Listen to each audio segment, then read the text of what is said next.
My quick guide to cutting face shields. So we have a jig set up here. This is just to help us clamp the material down when we're cutting. Take a fresh sheet, slide it under the ruler, push it hard up against the edge of the bench where there is a stop to make sure that we get the size just right. Won't have the nails tomorrow. Then if we just drop that on top of there, and then I use a clamp to hold that down. Otherwise I find the material does tend to ride up while you're cutting. So give that a good clamp down there. And then it is just a matter of Stanley knife down the centre. You can apply a fair bit of pressure, indeed you need to, this stuff is quite tough. So cutting on the outside edge of the steel rule. This should be set to about 31 centimetres wide. So if all's gone well, that sheet now comes away. We can release the clamp and pop that one out. And then we can feed the next one in from the other side again.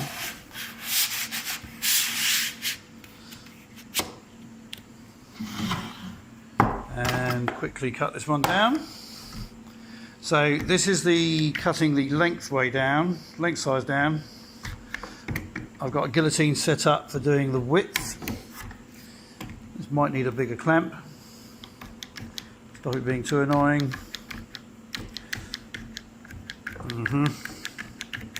Come on. Right, that's that. And then we cut that wastage off there.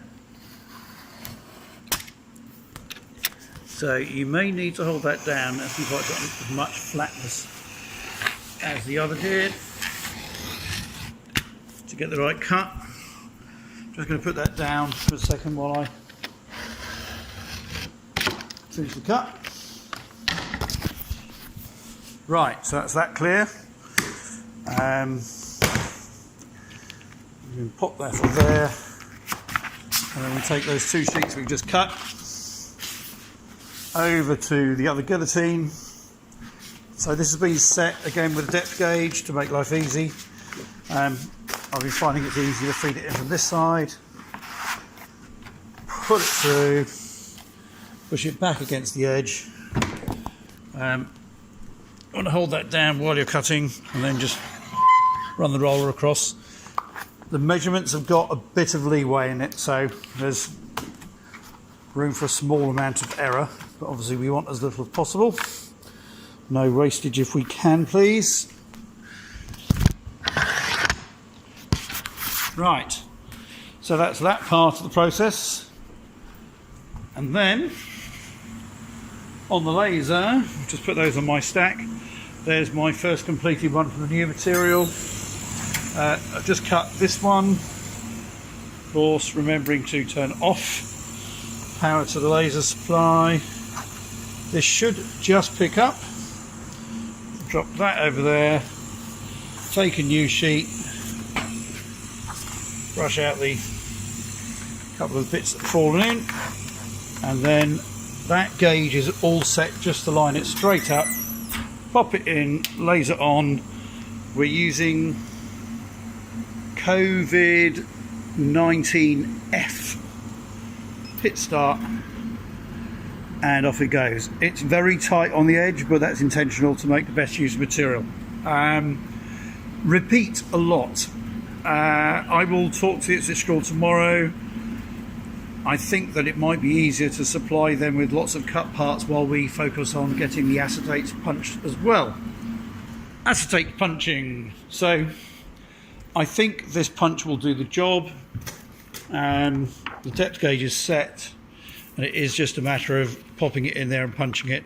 The one I've just assembled was cut with this and it seemed to work fine. So I think the design could be very slightly more accurate in terms of the distances, but I don't think it's a biggie. So, and I don't know if you can see the holes. There you go, that's the whole part of it done. In the other designs, they have actually cut the corners off, so there isn't a sharp corner at the bottom. So I will just have a go at doing that. I'm sure we could try and cut a curve fairly easily, just to make that slightly kinder if somebody washes into it. But right, you can't really see the cut edge at all. There we go. So 1 corner, 2 corner, and that would be done. At that point there, I think we would need to stack them and collect.